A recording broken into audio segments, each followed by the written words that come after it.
شوف حافظ صاحب د ټولو مخه تاسو ته هرکلی وایم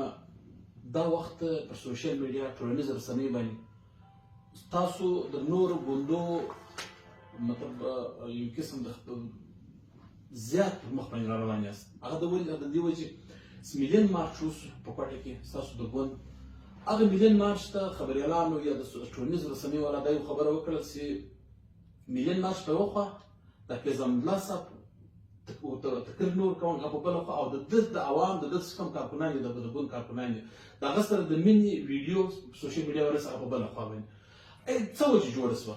چې ستاسو ګوند تاسو دوم زیات اهمیت نه درکړي دا وخت تاسو د دا ګوند ترجمان هم پاتې شوي یاست تاسو دا ګوند یو قسم هر وخت ترجماني هم کړې ده بسم الله الرحمن الرحیم ډېره مننه نعمت سرادي صاحب د 15 مې چې کوم مارچ و په کوټه کې دا د 8 فروری د الیکشن نه بعد دا هغه تسلسل یو کړی ځکه چې کله د 8 فروری الیکشن وشو د 2024 مولانا صاحب د خپل د جماعت د ادارو د فیصلو بعد پریس کانفرنس وکړ چې موږ د الیکشن نه منو دا الیکشن نه دی دا اعلان دی دا انتخابات نو دا درغلي وه دروغجنه یو عمل و او موږ به په ګرد ملک کې احتجاج چلوو ایوان نه بلکې په میدان کې موږ اسمبلي په میدان نو موږ په ایوان کې ما خپل کردار سته نو دغه د 15 مې چې دا اوس تیر شو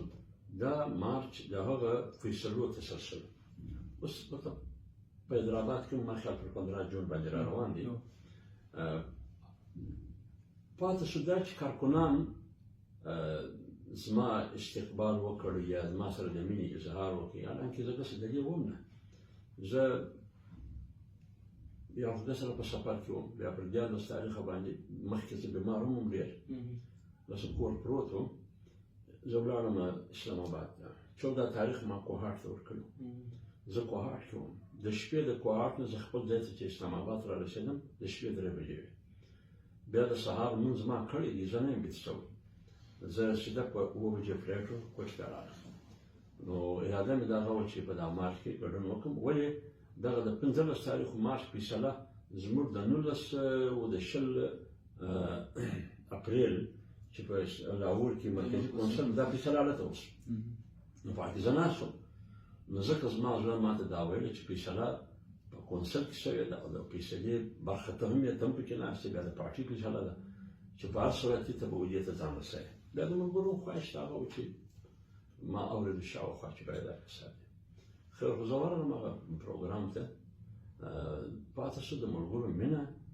یا محبت یا استقبال د ما سره دا خو په کار ده د پارټي د کارکنانو څه پوښتنه وشي چې د حافظ حمدالله سره ولې مینه کوئ د حافظ حمدالله سره ولې محبت کوئ او میډیا والا و دې ته کورې جوړ کړي دا خو بیا د میډیا والا څه پوښتنه وشي که سوشل میډیا یې کار څه وکړي چې وایي ته ولې هغه یو طرف ته جلسه ده بل طرف ته تاسو د حافظ حمدالله صاحب دومره په غټ جم خروش او په دومره لوی تعداد ورکر د هغه دغه کوي د هغه استقبال کوي د هغه سره د مینې اظهار کوي زما ګمان دا دی دا سوال د ما سره تعلق نه لري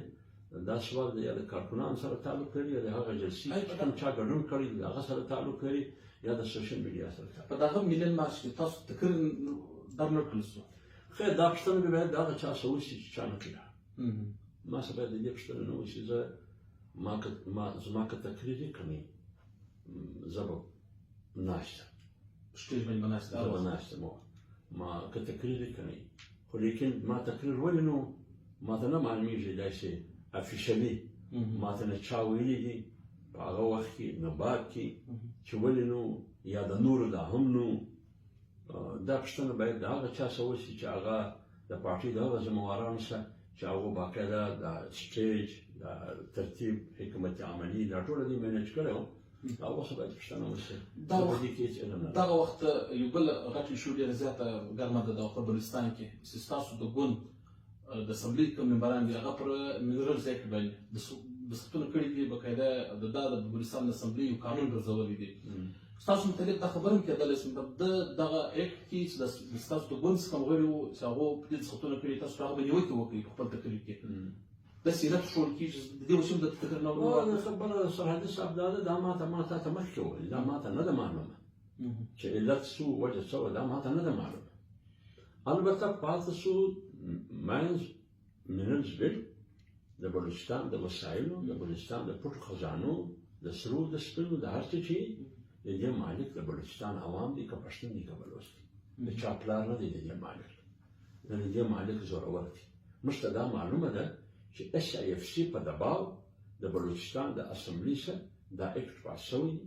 د میر سرفراز بوګټي حکومت پاس کړی دی. میر سرفراز بوګټي د پیپلز پارټي دی، د مسلم لیگ پارټي ورسره ملګری ده، گورنر د مسلم لیگ دی چې د سند متنازع د نهرو منصوبه سند پورته کیږي، د سند جمعیت علماء اسلام پورته کیږي، DG شامل تمام پارټیان دي، ډیموکراټیک ګرینډ الاینس تمام پارټیان دي، د بګاړه پارټي ده، د فلان پارټي ده، دا ټول پلیجو پارټي ده، دا پورته کیږي چې موږ نه درکو دغه نهرونه. او بیا د سند حکومت هم راپورته کیږي، اگر چې په اول کې د پیپلز پارټي حکومت خاموش دي، بیا بلاول ډېر سخت نیوکې کوي پر دې باندې. هغه نهرونه تر اورېدو پورې ما دا اورېدلي دي چې هغه رکاو دا فیصله، لیکن دننه زما معلومات دا دي چې نه ده رکاو. اوس هم فیصله شته، واپس نه ده اخیستل شوې، لیکن فلحال رکاو ده. آیا په بلوچستان کې چې معدنیات او وسایل جي د بلوچستان د عوام د لاسه وځي او دغه نام نهاد صوبایي حکومت چې هغه د پیپلز پارټي او د مسلم لیگ دی، نه پیپلز پارټي غږ کوي نه مسلم لیگ غږ کوي. ولې ته په سند کې غږ کوې او په بلوچستان کې حکومت د پیپلز پارټي او د مسلم لیگ دی غږ نه کوي؟ د دې معنا دا ده چې په پاکستان کې یو ملک نه دی، څو ملک دي، یو بلوچستان دی، یو سند دی، یو پنجاب دی، یو خیبر پښتونخوا ده. بیا خو د دې معنا دا ده که یا پارټي هم یوانه ده، د سند جلا پیپلز پارټي ده، جلا مسلم لیگ دی، اسلام آباد جلا مسلم لیگ پیپلز پارټي ده، د بلوچستان او د کوټې جلا مسلم لیگ پیپلز پارټي ده. ولې ستا کردار هلته یو دی دلته بل دی. نو په دغه اسمبلی کې چې کوم د ماینز او د منرلز او د معدنیاتو چې کوم بل پاس شوی، په دې کې د جمعیت علماء اسلام د اسمبلی غړو په دې کې که چیرې منفي رول او کردار ادا کړی، اوس یو شی هم نه پټېږي، هر شی معلوم په دې د جمعیت علماء اسلام نوټس اخیستی. مولانا فضل الرحمن صاحب پر 28 فروری بل پیښیږي، پر 13 مارچ پاسیږي. په دې مابین کې د تمامو اپوزیشن او د اقتدار پارټیانو په خپل آپس کې مشاورت کړي، مختلف اجلاسونه کړي د کمیټې، بیا دا بل راغلی، بیا یونانیمسلی بالاتفاق پاس شوی. ولې بالاتفاق پاس؟ څنګه پاس؟ پارټۍ ولې نه شوه خبره؟ نو 14 ورځې داسې 2 هفتې یوه میاشت بله تېر شوه. مولانا صاحب په کراچي کې دی، پارټۍ د هم مارچ دی هلته 13 اپریل باندې، هلته مولانا صاحب د میډیا د لارې خبر شوی دی، یا ملګرو ورته ویلي دي، یا د سوشل میډیا. په هغه وخت کې مولانا صاحب د دې نوټس اخیستی دی. بیا زموږ د پارټۍ چې کوم مرکزي کونسل دی 2 ورځې په 19 او 20 اپریل باندې په هغه کې بیا بالاتفاق مولانا صاحب د هغه فیصلې چې د کړې وه چې زه به دغه غړو ته دا راکړم، که یو دی که دوه دی که درې دی، شوکات نوټس ورکوم، که چا د جواب نه زه مطمئن نه وم د هغه خلاف به سخت عبرتناک کاروایي کېږي. لهذا پارټۍ پر دې نوټس اخیستی دي. اوس به فیصله ګورو چې فیصله څه فیصله کېږي. د خیبر پښتونخوا په اسمبلۍ کې هم ستاسو اراکین شته، هلته هم شته، هغه اسمبلۍ دا بیل ډینای کوي، نه اکسپټ کوي. مولانا صاحب خپله خبره وکړه چې مته زموږ کوم اراکین دي قطعا په یوه اسمبلۍ کې د دې بیل حمایت نه کوي. داسې اوس لکه مخکې پر خبر وم دغه باوجود د بلوچستان اسمبلۍ بیل اراکین پاس کړي. سوال دغه دی نو شوکات نوټس خو پر دغه ورکول شوی دی چې یعنې زما په علم کې ولې نه و، دا څنګه پاس؟ تاسو چیرې واست؟ یعنې په دې مابین کې خو یوه نیمه میاشته تېره شوې. د بیل په پراسس کې چې پاسېږي د ابتدا نه د 28 فروری نه تر 13 مارچ پورې 2 هفتې تېرې شوي دي، 15 ورځې دي. په 15 ورځې کې څوک په دې خبر نه دي. بیا یوه میاشت تر 13 اپریل پورې بل سوال خو دغه خبره کوي، پارټۍ دغه سوال کوي چې تاسو د پارټۍ په علم کې دا شی ولې نه راواسته؟ نو ځکه یې شوکات نوټس ورکړي او باقاعده مرکزي کونسل د دې شوکات نوټس د مولانا صاحب دې موقف تایید وکړي. اوس به جواب ورکړي که چیرې پارټۍ مطمئنه ده د جواب سره، خو صحیح که مطمئن نه پارټۍ به خپله کاروایي. آیا تېره ورځ په برشور کې د بلوچستان وزیر اعلی سرفراز بوګټي یو خبره کوي مطلب کوم خلک پرایویټ طور په ځاني طور باندې ماینینګ کوي، منرلز راباسي، د دې عمر پر ډېر په سختۍ مخنیوی کوي. یوه خبره ده، په دې کې مخکې څخه هم په کلاسیپلا کې کورمایټ دی، په مسلماخ کورمایټ دی، دا رقم کېږي په بلوچي سیمه کې په مشکل کې هم دغه شی راوځي، دا مینرلز راوځي، په سنډک کې راوځي، په سنډک کې بعض ځایو کې خلک په ځاني تور باندې دا کار کوي. آیا د دې مخنیوی به وشي؟ بیا د یو خبره دا کوي موږ به دغه وسایل د بلوچستان پر عوامو پورته خرڅوو. د سرفراز بوکچي خپل د الکې سره تعلق دي، هغه سره ګیس راوځي. آیا دا ګیس رایټون به پر عوام خرڅوي، به د بوکچو پر سوی خرڅوي؟ زه نه دا خبره کوي. د دې مثال دا دی لکه ستا په کور چې ډاکو درنه وشي غله، ستا په کور غله درنه وشي، ستا د کوره سونا هم وشي، ستا د کوره چې بیا د بیل ډېره ماب د زنانو کپړې هم یوسي، د نارینهو دا هم یوسي، که یو موټرسایکل دا هم یوسي، او بیا ولاړ شي پریس کانفرنس وکړي وایي دا زه ستا د ګټې لپاره استعمالوم. هلکه راغی زما پر کور کې ډاکه وواله، زه دې بې عزته کړم، زما پر کور راواوښتې او اوس وایه واځه زه ستا د مفاد لپاره استعمالوم. څنګه زما د مفاد لپاره استعمالوې؟ زه مه استعمالوې. ته د ټوپکه سره راغلې زما په کور کې وختې، زما سامان یې ګرځولی. لهذا په بلوچستان کې چې کوم بل پاسوي دي، یا تا د میر سرفراز بوکچي خبره وکړه، زموږ دوست دی، زموږ محترم دی ذاتي طور، لیکن پاتې شو حکومت، د حکومت پر پالیسي به موږ تنقید کوو، پر هغه به ګوت څنډنه کوو، پر هغه به نیوکه کوو، پرېږدو به دغسې نه. دا یوازې زما ذمهواري نه ده، دا د ګرد بلوچستان د هر وګړي ذمهواري ده چې دی و خلکو ته وایي چې منځ به نه راباسه، که په ماشکیل کې دي، که په بلوچ په سیمه کې دي، که د پښتانه په سیمه کې دي، که کرومایټ دي، که کویله ده، که د سویي ګیس دي، یا بل څه دي، د دې مالک د بلوچستان عوام دي. تا د اس آی اف سی په خوله باندې چې هغه عیني کمیټې هم نه ده، قانوني هم نه ده، د هغه په خوله بل پاس کړي، ایکټ پاس کړي، د بلوچستان پر معدنیاتو باندې، د هغه پر وسایلو، د هغه پر ذخایرو یې ډاکه ووهل. اوس به خلکو ته وایه وا تاسو مې نه کوئ. موږ ته دا معلومه ده چې په مخ کې ته اصل کې ترجماني دی د بلوچستان وزیر اعلی، لیکن ترجماني کوي د اس آی اف سی. ته ترجماني د عوامو وکړه، که ته واقع عوامي وزیر اعلی، ته که عوامي او د بلوچستان او د پبلیک وزیر اعلی، ته د عوامو ترجماني وکړه، ته د اس آی اف سی ترجماني مه کوه. په دې هر سړی پوهېږي چې اس آی اف سی د چا اداره ده او ته څوک خوشحاله کوې. د دې معنا دا ده چې ته عوامو د لوږې وژنې، یعنې زموږ د بلوچستان د عوامو د ځان د ساتلو د روزي او د نفقې او د دې د معیشت بنیادي لکړې څه دي، ستون څه دي؟ یا زراعت دي، زمینداري ده. هغه خو اوبه نشته، که چېرې اوبه شته بجلي نه ورکوي. چا چې سولر لګولي دي، سولر هم نه پرېږدي، و ټکس به لګوي. چا کول یې ورسره کړی و چې موږ به د دې پیسې درکوو، فنډ به درکوو، هغه هم نه ورکوي. نو چې ته زراعت هم نشته. بله د دې ذریعه وه د ایران او د افغانستان بارډر باندې چې کومه سیمه پرته ده، د هغه څخه یو څه راوړل، د دې خوا څه وړل، د ورځې 1000 روپۍ ګټل، 2000 روپۍ ګټل، چې موږ او تاسو هغه ته سمنګلینګ وایو. دا د دې د معاش بله ذریعه وه. دغسې وکړه، ته دغسې وکړه، ترډ پلاټ کې زه وکړه، اواز کار راوړه، ژر دا ډېر امپورټنټ بس. د دې د معاش بله ذریعه وه، یعنې چمن بارډر بند دي که نه دي بند؟ یو نیم کال پرسو بند دي. ولې بند دي؟ په ډېرو خبرو زموږ سر خلاص دی چې د خلکو کوشش څه دی. ولې بند دي؟ دوې وجې دي. دغه رقم تفتان، پنجګور، دا ګردې بند کړي، دا ګردې بند دي. دلیل څه وایي؟ دلیل دا وایي چې یو خو موږ غیر قانوني مال نه پرېږدو، سمنګلینګ نه پرېږدو. دویمه خبره دا کوي چې پر داسې سیمه دهشتګرد راوړي، په پاکستان کې بدامني جوړوي. دا ډېرې خبرې کوي. سوال دا دی، دا مجلس وژدېږي، سوال دا دی، سمنګلینګ یو نیم کال کېږي تا چمن بند کړی دی، یو نیم کال کېږي تا فلانی بارډر بند کړی دی، پنجګور دې بند کړی دی. سمنګلینګ اوس کېږي که نه کېږي؟ کېږي، اوس هم کېږي. خالي مخکې سړي یوه د غوړیو ټیم به یې اخیستی، 100 روپۍ به ګټلې،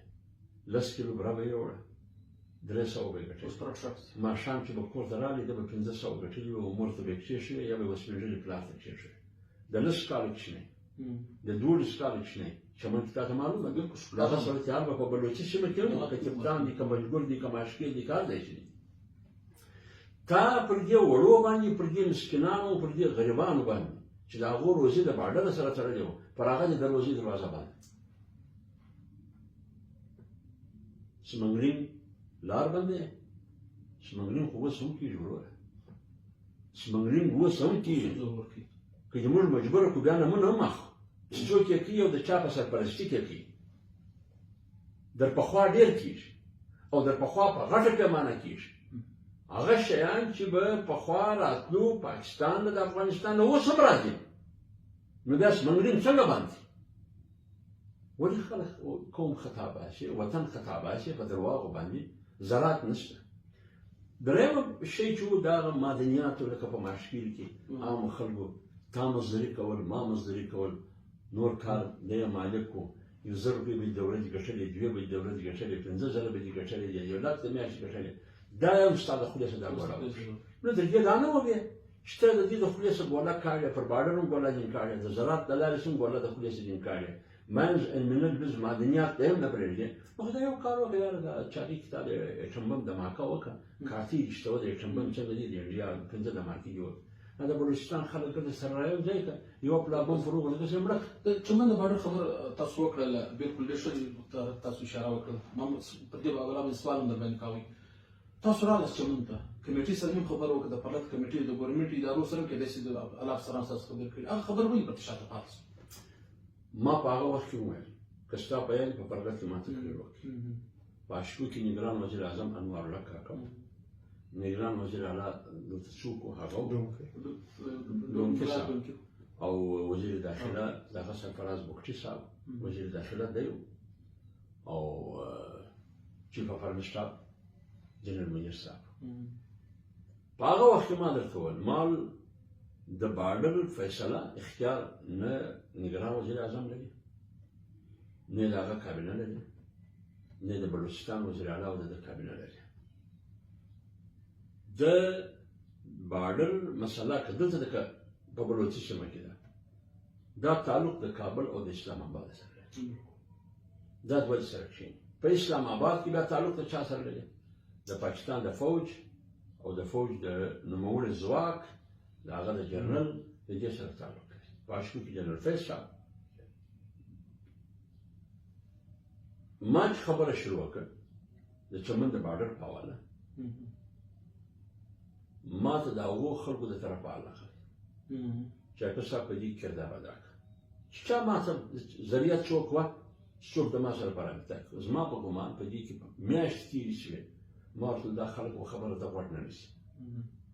دا زورور خلک دا خبره نه مني زموږ فوجي اسټابلیشمنټ خیر اخر زه دې مجبوره کړم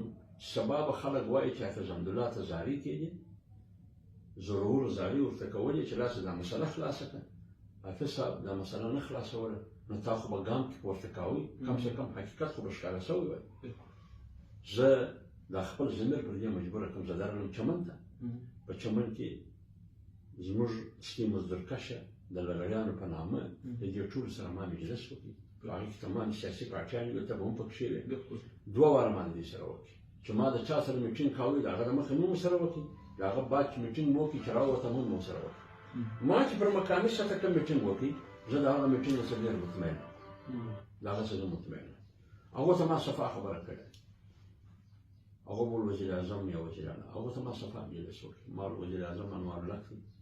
ما ته معلوم دی هغه اختیار نه لري وزیر اعلی دونکي صاحب دی نگران وزیر اعلی ما ته معلوم دی هغه اختیار نه لري هغه سړي ته ما یو ته دلته پر مقامي سطح بیس تا راپورټ دی چې ته څه ورته وایې چې د حل څه طریقه ده یو ته یو په کوټه کې خلک ناست دي یو په اسلام آباد کې خو سړی ما له تشویش چې لګېدلی دی جنرال منیر صاحب ما اختیار یې وکړي لیکن دا به فیصله کېږي ستا په راپورټ باندې که ته دا مسله حل غواړې دا مسله دغې نه حل کېږي چې ته به پاسپورټ دی چې موږ پیدا شوي وي په دا چمن کې بیا په شو بد وسیلې په دې ځای کې د روس انقلاب راغی بیا باډر خلاص طالبان رالو باډر خلاص و د طالبانو نه روس په خپل اپس یو ټول عالم باډر خلاص یو ټول عالم باډر خلاص نن چې طالبان حکومت راغی اسلامي امارت افغانستان ته دا زما دوست دي او په هندوستان کې 14 کنسلخانې د انډیا هم نشته بلکې یوه نشته ته باډر باندې ودا د سمنګلینګ مخ نشم سمنګلینګ خو اوس هم کېږي د شهزادګانو مخ نسم د شهزادګانو مخ نشم ته وا د مایکې د پخوا ځای چې بیا څنګه راځي باډر لګېدلی دي باډر هم بند کړی دي پر هر 2 کیلومتره باندې چک پوسټونه هم پراته دي بیا څنګه دي دا معامله هغه انټيليجنس ادارې ته شوي هغه جاسوسي ادارې ته نو چې هر شی در پخوا زیات دي اوس هم کېږي نو که خلاص غواړي دا مه کوئ د خلکو بل روزګار څه جواب یې درکړ؟ نو هغه موږ زموږ کوي موږ ویل چې هغه موږ ته دا وویل چې نه به پاسپورټ وي او بل موږ داسې یو شی جوړوو نو دا کارت به جوړوو پر دې به جوړ راځي یوه مسله به هم نه وي موږ په کراچي کې شیان را رسېدلي دي هغه مشینري به په یوه ګنټه کې بولني چې 2000 کسه دي که په یوه ګنټه کې ما دا ډېره ښه خبره ده خو لیکن زه دا فیصله نه شم کولی زه به د چمن ملګري د چمن خلک چې پر احتجاج ناست دي پر دا درنه ناست دي په دا پرلت ناست دا به په اعتماد کې اخلم زه راووتم بیا مې د دې سره مجلس وکړ ما دې په اعتماد کې اخیستې ما سره دا پښتو وشو چې پاسپورټ به نه وي داسې یو شی به وي چې هغه به د تشکیلي او د شناختی کارت کار کوي د هغه د اسدالعالم په کوټه کې چې کوم د دې د اختیار ځای و د هغه سره مجلس وکړي هغه د لحاظه په دې باندې ما سره اتفاق کړی زه چې اسلام آباد ته ولاړم په اسلام آباد کې ما د خپلې پارټۍ قیادت هم په اعتماد کې اخیستی هغه مې په اعتماد کې اخیستو ما چې به په اسلام آباد کې ټیم برابراوه چې زه به کښېنستم د هغه چا سره چې اصل اختیار د هغه سره و که سایه یې په چمن کې پر پولیو والا باندې حمله وسوه بیا مړ وسو بیا پر کوژک اپریشن وسو بیا د FC پر کیله باندې حمله وسوه هغه خبره پر هغه ځای پاتې شوه او هغه مجلس چې کوم بعض ځایو کې هلته اسلام آباد کې یا هلته په بعض ځایو کې چې ما مجلس وکړي بعض ځایو ترې حده پورې زموږ ملګري درسره کوو په بعض ځایو کې چې بیا ما مجلس وکړي هغه وچ کلک خبره نه منله کېده ما اندازه دا وه چې خبره د څو پورې دې خلکو نه یې منلې دا خبره د چمن د باډر دا نه خلاصېږي لهذا خبره نه وه د چمن خلکو خرابه کړې نه پرلت والا خرابه کړې ده چې د کوم چا سره واک او اختیار دا باډر هغو خلکو بند کړی دي ولې بند کړی دي د دې د خلاصولو اختیار اوس هم د هغو سره دی کابل او اسلام آباد که یو بل ته غرژۍ سره لري خبره دوی خلاصولی د غرژۍ په متعلق اعظم ستاسو ډېر زیات نظر دی د افغانستان پر حالاتو باندې که داسې په تېر وختونو کې ستاسو د افغان طالبانو د مشرانو سره ښې رابطې هم ولې اوس حالات ډېر بل اړخ ته نه دي روان لکه د پاکستان او افغانستان ترمنځ چې ډېر لو خلا را روان دی ما مجلس زه کوچنی سړی یم خبره مې خوله مې هم کوچنۍ ده کله کله غټه خبره در ووځي ولیکن چارانګه چې څه نه څه زموږ هم پر حالاتو نظر د اسلام پر حالاتو نظر زما ګمان دا دی چې په دې ملک کې په افغانستان سره یا د دې خطې سره د فوج په نامه یا د نیټو په نامه دا ځواکونه خو ولاړ لیکن دا رول د چا و دا 80 کاله د امریکې و د امریکې رول په دې خطه لیکن اوس هم رول او کردار سیاست د امریکې دلته شته اوس هم کورنۍ ولاړې دي سیاسي کورنۍ ولاړې دي سیاسي خیمې ولاړې دي نو دلته به هغه څه کېږي د افغانستان په باره کې چې امریکا وغواړي زما خپله دانش دا دی چې تا کومه خبره وکړه زما خپل دانش دا دی چې دا خطه صرف افغانستان نه دا ټول ریجن دا عالمي قوتونه او امریکا وقرارته نه پرېږدي لهذا هغه غواړي چې د چین مخ ونیسي هغه دا نه غواړي چې چین معاشي طور مضبوط وي مثلا ګوادر دي سی پی کړي چین د دې نه معاشي زون جوړي تجارتي زون جوړي تجارتي منډي جوړي امریکا د دې سره سکیورټي زون جوړي دا جنګ دی امریکا نه غواړي چې دا چین په لاس کې چین خپل زون جوړي چې زما سره راسره دویمه خبره دا ده چې چین د افغانستان سره موجوده افغانستان سره ډېر ښه تعلقات دي او تجارتي لارې جوړې کړي دي پر بدخشان پر واخان باندې خپله لار جوړه کړې اوس چا راته ویل دي چې بنده کړی دی ډېر څه شیان دي په افغانستان کې چې دا وجه د تنازع ده په سر کې جنګ دی د امریکې او د چین لیکن په مابین کې ریجن تباه کېږي افغانستان پاکستان ایران چین پکښې او هغه ریاستونه چې پخوا د روس سره دا پکښې دا به داسې صورتحال جوړوي امریکا لکه په مشرق وسطا کې چې جوړه مقصد به دا چې په دې سیمه کې به یو چوکیدار یو تانهدار پیدا کړي برتور بدماش هغه دی بھارت مطلب د باروتو بوی بیا روان باروتو بوی نو بھارت د دې خطې اسرائیل جوړول غواړي لیکن چې بھارت د اسرائیل جوړه چینا به هم ختمه په چینا هغه کله ختمېږي پاکستان به هم کمزوري کوي هغه به کله کمزوري کېږي چې کله په دې خطه کې جنګ شروع شي چینا هم پکې بوخت شي پاکستان هم پکې بوخت شي افغانستان هم پکې راشي ایران هم پکې راشي والليوه څه غواړي؟ باد و باران غواړي. د بین الاقوامي لیوه امریکا ده، لهذا هغه دوړې و باد و باران غواړي چې خپل مال پکې پورته کړي. مال څوک دي؟ ما وتاړي.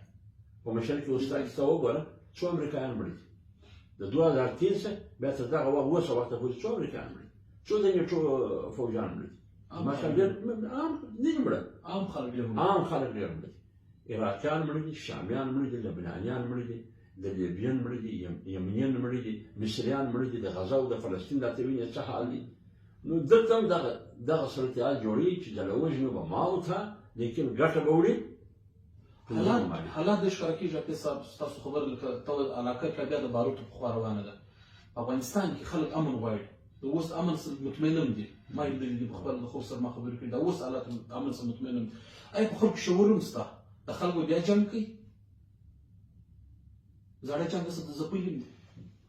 خبره دا ده چې واقع په افغانستان کې چې موجوده حکومت راغلی دی امن دی، چې په بارډر پراته یې مستدرک خلک کاروبار کوي، امن هم شته، معاشي حالت هم در پخوا مضبوط دي، کرپشن هم نشته. نو پکار خو دا ده چې بیا افغانستان موجوده حکومت تسلیم کړی شي چې امن هم شته، معاشي حالت هم مضبوط دي، د خلکو اعتراض هم نشته، د ګاونډي سره اړیکې هم برابرې دي. لیکن د دنیا سیاست یې نه پرېږدي ودې ته. او ستا کوم سوال؟ مطلب خلک به بیا د خلک باروتو خوا ته ځي. نو خلک تیار ناست دي، اوس هم تیاري شته، خلک تیار ناست دي و جنګ ته، خالي سیټي غواړي. خلک تیار ناست دي، خالي سیټي غواړي. مطلب ډالرو جنګ بیا شروع کېږي. د ډالرو بولې که داعش بولې بس ته راځه خطر پردانې که زه باندې پښتو